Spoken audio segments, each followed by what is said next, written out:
গতকালকে স্বরাষ্ট্রমন্ত্রী এবং আইনমন্ত্রী বলেছেন গুম এবং মানবাধিকার কমিশনের আইনকে তারা কেন গ্রহণ করতে পারেন না। এর পিছনে এক নম্বর কারণ দিয়েছেন যে গুম অধ্যাদেশে গুমের যে ডেফিনেশন আর ইন্টারন্যাশনাল ক্রাইমস ট্রাইব্যুনাল অ্যাক্টের এনফোর্স ডিসঅ্যাপিয়ারেন্স বা গুমের যে ডেফিনেশন দুইটা একটা আরেকটার সাথে ম্যাচ করে যায়, এই জন্য তারা এই আইন বাদ করছেন। This is a false statement. এটা আইনগতভাবে কোনো সঠিক কথা নয়, কারণ ইন্টারন্যাশনাল ক্রাইমস ট্রাইব্যুনাল অ্যাক্টের গুমের সংজ্ঞা হিসেবে আছে ক্রাইম এগেনস্ট হিউম্যানিটি, অর্থাৎ এই ক্রাইম এগেনস্ট হিউম্যানিটির কতগুলো সাব ক্যাটাগরি আছে।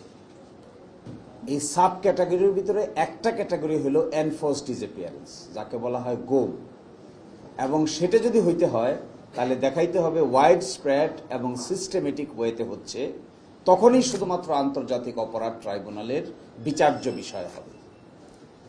আর একটা সিঙ্গেল গুম, একজনকে বাড়ি থেকে তুলে নেওয়া হলো, তাকে 7 দিন পাওয়া যায় নাই, তারপরে আদালতে উপস্থাপন করা হলো, এই গুম কখনোই আন্তর্জাতিক অপরাধ ট্রাইব্যুনালের বিচার্য বিষয় নয়।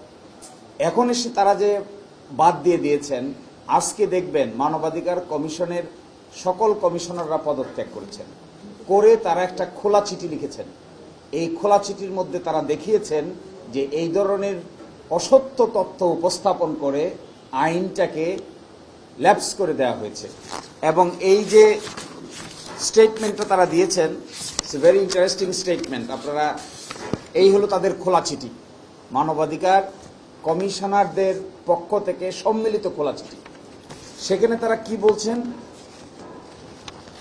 স্পষ্ট করে তারা বলেছেন যে 28 ধারায়, গুম অধ্যাদেশের 28 ধারায় এর পদ্ধতিগত বিচারের বিষয়টা বলা আছে, কিন্তু এখানে এসে তারা বলছেন যে কেন আমরা এটা বাদ করলাম, যে আন্তর্জাতিক অপরাধ ট্রাইব্যুনালের আইন আর গুম কমিশনের আইন দুইটার মধ্যে ম্যাচিং হয়ে যায়। তারা জবাব দিয়ে বলছেন no, it is not true, it is not correct. সুতরাং মাননীয় আইনমন্ত্রী এবং হোম মিনিস্টার যে ব্যাখ্যা দিয়েছেন এটি কোনোভাবেই গ্রহণযোগ্য নয়।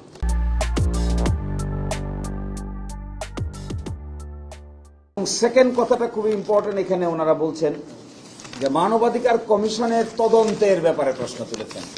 মাননীয় আইনমন্ত্রী প্রশ্ন তুলেছেন যে 30 দিনের ভিতরে প্রতিবেদন দিতে হবে, কিন্তু কি জরিমানা হবে, কি কম্পেনসেশন হবে, এই ব্যাপারে আইনে কিছু বলা নেই। অথচ মানবাধিকার কমিশনের আইনের 28 ধারায় 16 ধারায় 16 1 ইয় এবং চতে স্পষ্ট করে টাইম লিমিট বলে দেওয়া হয়েছে। 30 দিনের ভিতরে যদি তদন্ত শেষ করতে না পারেন তাহলে কি হবে, তদন্ত শেষ করলে কি হবে, এবং আদালতগুলো যে জরিমানা দিবেন সেই জরিমানাটা আদায় করার পদ্ধতি কি হবে। তারা বলছেন এই আইন তারা বাতিল করছেন, কারণ এই মর্মে কিছুই বলা নাই। আমার মনে হয় বাতিল করতে হবে, তো এই জন্য নানান কারণ দাঁড় করাচ্ছেন। আসলে এই ধরনের কোনো কথা এই আইনগুলোর মধ্যে নাই।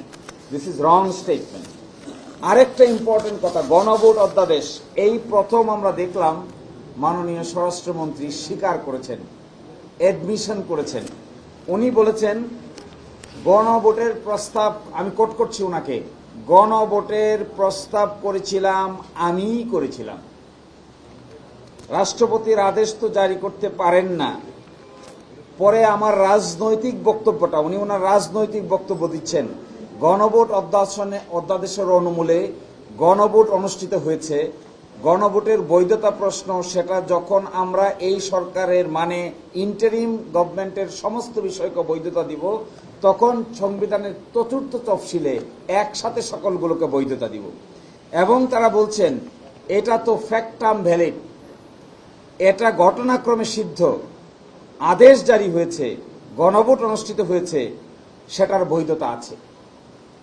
এখন আমরা বলছি যদি ফ্যাক্টাম ভ্যালিড হয়, বৈধতা আছে এই কথা বলেন, তাহলে এখন আপনাদের উপর দায়িত্ব হলো বাস্তবায়ন করা।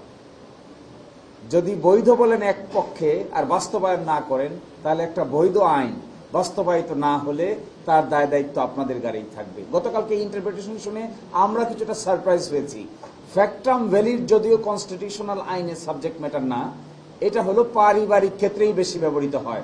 ফ্যাক্টাম ভ্যালিড মানে একটা ঘটনা ঘটে গিয়েছে, আসলে ঘটনার সময় এটা বৈধ ছিল না, কিন্তু যেহেতু ঘটে গেছে এই জন্য বৈধ। তো গণভোট হয়ে গেছে, আগে বলছেন অবৈধ, গণভোট হয়ে যাওয়ার পরে এখন তো আর অবৈধ হওয়ার সুযোগ নাই, বৈধ। ওনারা বলছেন ফ্যাক্টাম ভ্যালিড হয়েছে, তাহলে আমরা এক্সপেক্ট করব আপনারা এখন এটাকে বাস্তবায়ন করবেন।